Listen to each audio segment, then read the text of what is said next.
Welcome and thank you for joining me. I am going to do a quick video. Hopefully it will be informative, and I want to show you just how easy it is to get your seedlings started indoors. It's still February. We still have snow on the ground, but I'm going to show you just how you can get started. Hold on.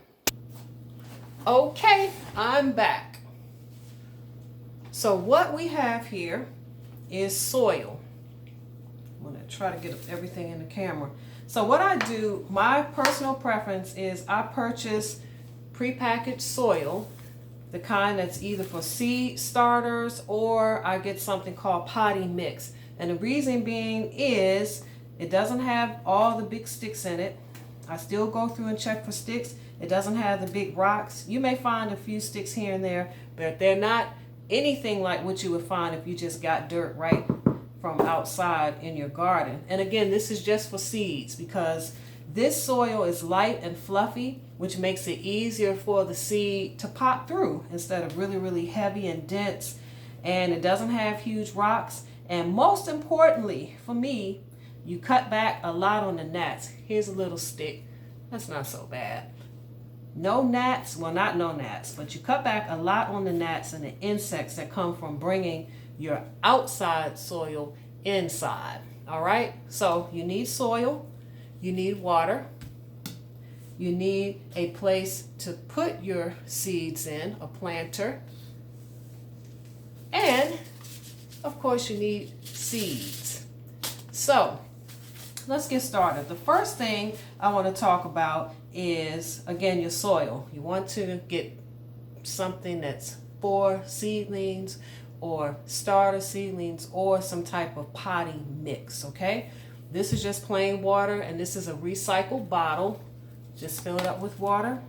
And what I did, I have some planters and things like that. I didn't want to do anything fancy, so I just got some regular cups. You can find these anywhere at the grocery store, wherever you shop.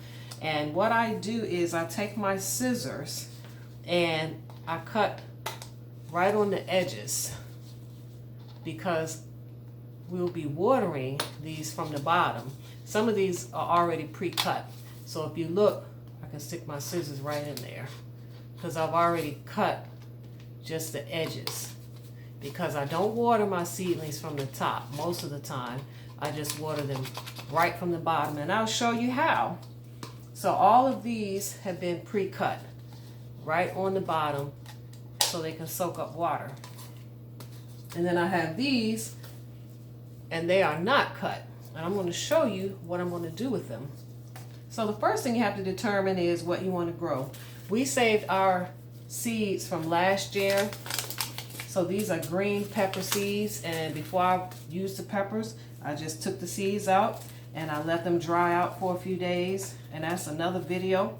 But what I'm going to show you really quickly is how we're going to get these seeds. Let me put these in my hand so you can see what they look like. These are green pepper seeds. Green pepper seeds. So I'm going to put them here. So I'm going to go right here. I'm going to get my cup. This is the cup that has the slits in it for soaking up the water from the bottom.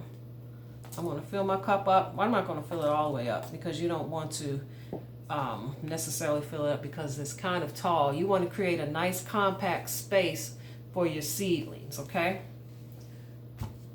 So I have my potting mix or my potting soil. I'm going to take my little finger and I'm going to dig a little hole. It's not any more than 1 inch or 2 deep. I'm going to take a seed. I'm going to put it right in that hole. Boop. And then I'm going to cover it up. Now what you do want to do is just a little bit, you want to mash it down. Not mash it down, just give it a light press. You want it to not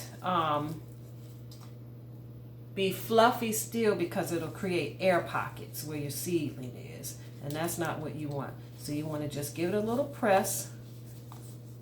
Okay? Again, you can almost see a little stick sticking out right at the bottom. So I'm going to pull this little stick out. So now I have my seed in my dirt, in my cup. I'm going to take a cup that does not have water in it or holes. I did not put holes in this cup. And so I'm going to take my water. I'm going to move my seeds out of the way just in case I have an accident. I don't want them to all get wet. And I'm going to pour a little bit of water, just like that. See, that doesn't have holes. And now I'm going to take my newly planted seed, pepper seed, and I'm going to put it in the water. All right? So if you can see that, you can see how it will get watered from the bottom. So there you go. Now I have a seed right in the dirt, and it will take maybe 6 to 8 weeks to be strong enough to go outside. Now this is a little extra that I do because it helps me stay organized and I remember what it is I'm growing. I usually take some of these little I don't know, labels, and what I do, I'm really conservative. I'll cut this in half and I'll write on here whatever it is I'm planting, and I'll write the date. So I'm going to write peppers. You wouldn't be able to see this. Peppers 2. Today is I think it's the 20th or the 21st. I'll just say the 20th. And then I'm going to put this on my cup. I'm not even sure it's the 20th. Might be like the 22nd. But anyway, that's close enough. A couple of days off is not going to be a big deal. So now I know when I go to put these in the ground, I'll know that these are peppers. And when I need to water it, I'll simply lift this up, add water into my cup without the hose, and I'll put it back down. But this way, what happens is the water is drawn up through the roots. So the roots would grow really deep, reaching towards the water. And then once we have our indoor grow lights, or whatever your light source is, if you have a windowsill, it will cause the sprout to reach toward the sun. And so again, when you put the water in the bottom, the roots grow deep because they grow down, reaching for water, and then the light source causes the seedling to grow up because they will reach for the lights. Isn't that interesting? I'm going to add a little more water because we do want it to stay moist and to get really moist. So I'm going to put about that much more water, and I'm going to sit it in.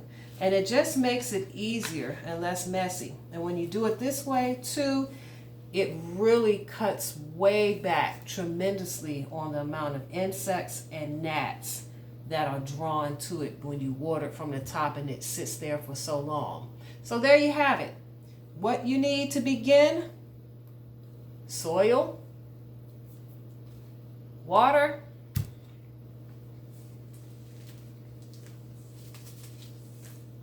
some seeds, and the light source. So I don't have my lights in the camera, but once I get all of my seedlings set up, I'll show you my grow lights indoors. And before you know it, maybe within 5 days, this little seed will begin to sprout. And before you know it, you'll have to take it out of this cup, and you may be ready to put it into your garden. So I hope this has been helpful, and I hope it looked simple, because it is very, very easy to start your own indoor garden. Thank you for watching.